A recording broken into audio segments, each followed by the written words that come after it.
Et salut à toi, on se retrouve pour un crypto daily. On va aller voir ensemble l'évolution du marché et ensuite on ira voir les actualités de la crypto-monnaie. Comme tu peux le voir, le Bitcoin a fait un petit rebond. Là, on est en daily et voilà, comme tu peux le voir, on est dans le vert. Il n'y a pas vraiment eu de gros mouvements ce week-end.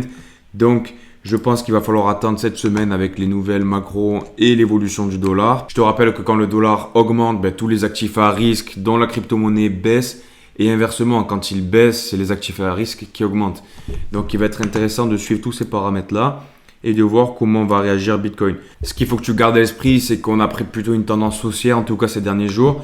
Il n'y a encore rien de fou. Le Bitcoin nous a habitués à beaucoup mieux en termes d'explosion. Donc, ce qu'il va falloir faire, c'est suivre l'évolution du prix et forcément de regarder un petit peu le RSI, comment est-ce qu'il évolue.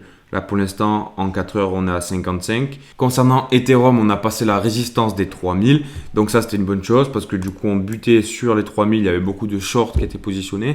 On n'a pas encore explosé à la hausse, comme tu peux le voir. Là, on a une bougie qui s'est fait ravaler par les shorteurs. Donc, voilà, il n'y a rien qui est gagné encore. Mais en tout cas, voilà, on est plutôt dans une tendance haussière. On va suivre ça de près. Alors, comme tu le sais, moi, je suis pas trop meme coin. Donc, tout ce qui est Floki, les chiens et tout ça, voilà. Pas trop mon truc. Mais ouais, on n'a pas vraiment d'explosion.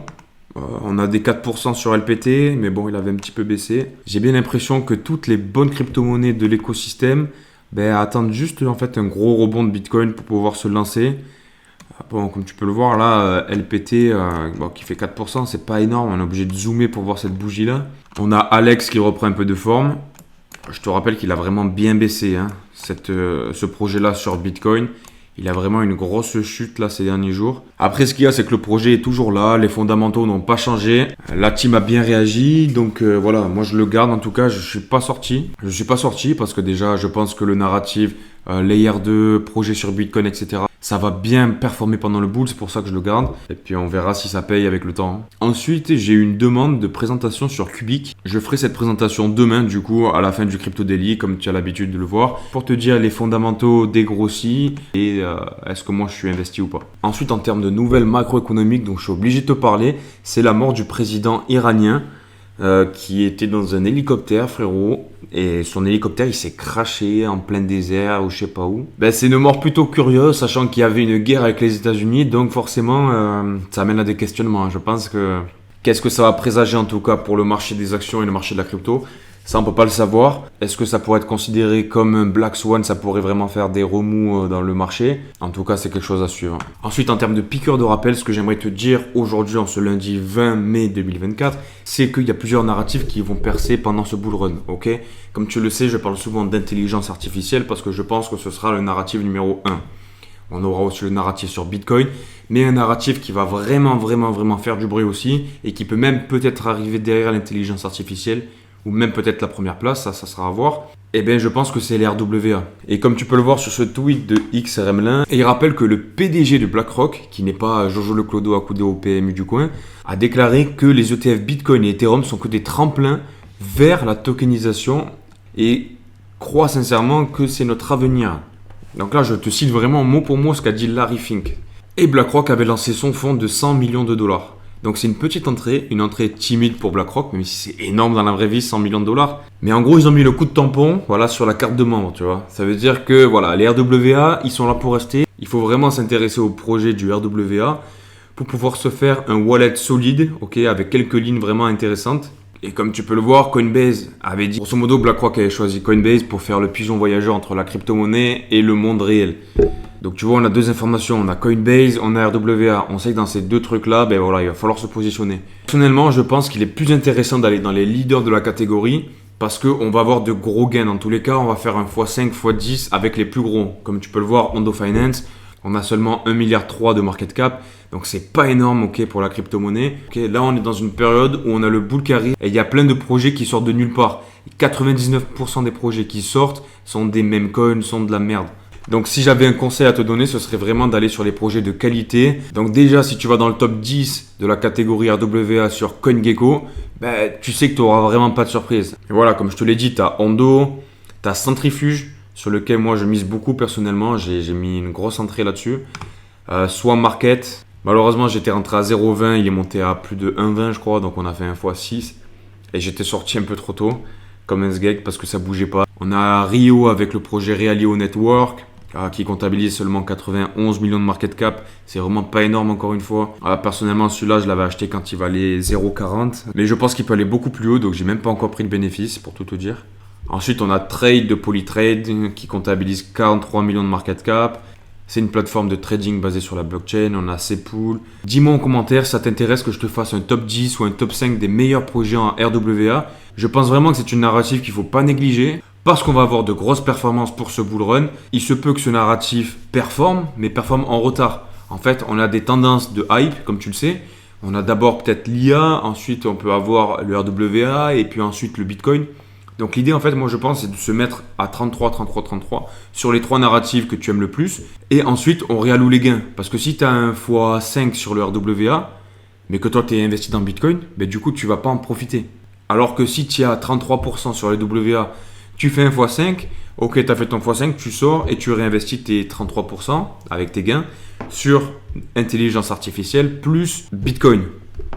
Et ça te permet de surfer tous les narratifs. J'ai des super projets sur lesquels j'ai fait de grosses performances. Donc voilà, fais-moi le savoir par commentaire et puis on verra en fonction des réponses qu'il y a.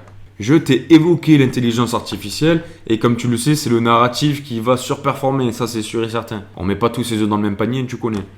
En revanche, on a OpenAI qui a sorti le ChatGPT 4o. Et il y a une personne là qui a fait un petit article qui lui a demandé de faire un portefeuille de 1000 $ sur des crypto-monnaies. Donc on va aller voir ensemble ce qu'il a dit, puis on va essayer de débattre. Comme tu peux le voir, on a une position de 30% sur Bitcoin. Ok, pourquoi pas, c'est pas déconnant. Ça peut agir un peu comme stablecoin. Il essuie beaucoup moins de chutes que les autres crypto-monnaies parce qu'il est très capitalisé. Et la plupart des gens dans la crypto le voient un peu comme une réserve de valeur. Ensuite, on a Dogeverse. Donc là, franchement, ChatGPT, je te comprends pas, mec. Je t'aimais beaucoup, mais là, j'aime pas trop ça. Désolé les gars, moi je suis pas trop même, comme je vous l'ai déjà dit. On verra pendant le boule, à la limite, je mettrai 0,2%, 0,5% de mon portefeuille, mais franchement, j'ai pas envie d'acheter un chien, quoi. Putain, déconne pas. Il y a tellement des super cryptos avec des bons fondamentaux, des vrais projets qu'on peut faire un x10, un x20, genre aller viser un x100 sur un Dogeverse ou je sais pas quoi, alors qu'il peut faire un divisé par 100 aussi. Ah voilà, putain.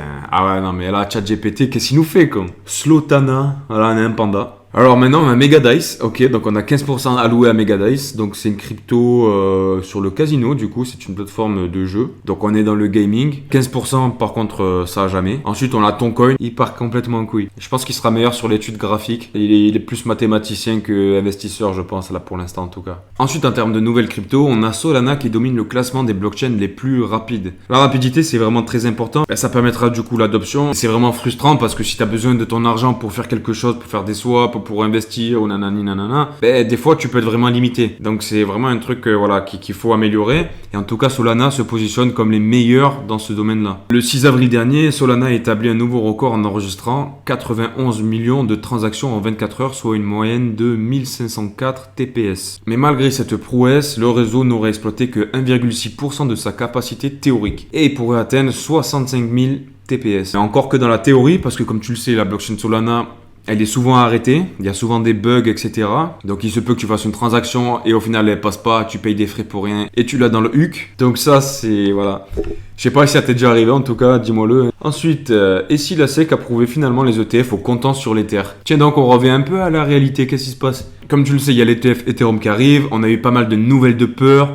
On essaye de te dire ouais l'Ethereum ça sera pas approuvé nanani nanana. Pourquoi? Parce que justement pour que les grandes institutions rentrent. Et frérot voilà, garde tes objectifs en tête, garde ton esprit sain.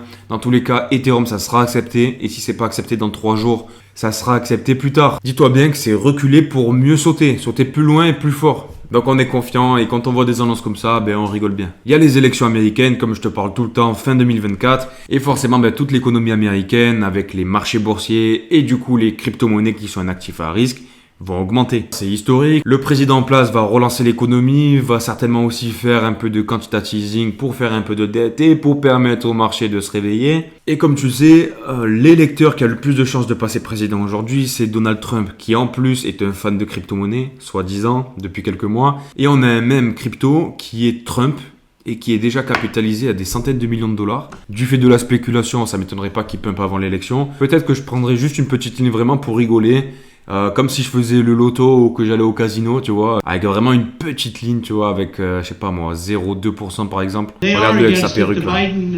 Biden doesn't even know what it is. If you ask Biden, sir, are you for or against crypto? What's that? What's that? Là, il refait Biden quand une personne lui demande qu'est-ce que tu penses de la crypto. Ah, what's that?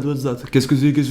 Il le prend pour un trou du cul. Ben, c'en est un dans tous les cas, mais dans tous les cas, le Crypto Daily est terminé pour aujourd'hui. Je te dis à demain pour un nouveau sur lequel on parlera encore une fois de l'actualité crypto, des avancées un petit peu et du marché. Tu connais la chanson, abonne-toi, laisse un like. Tu me donneras la force, frérot, et on sera ensemble pour ce prochain bull run. On va tout péter ensemble pour pas dire autre chose. Et n'oublie pas de me laisser en commentaire si ça t'intéresse que je te fasse un top 5 des meilleurs crypto RWA. Et en attendant, ben, du coup, je te dis à demain et ciao!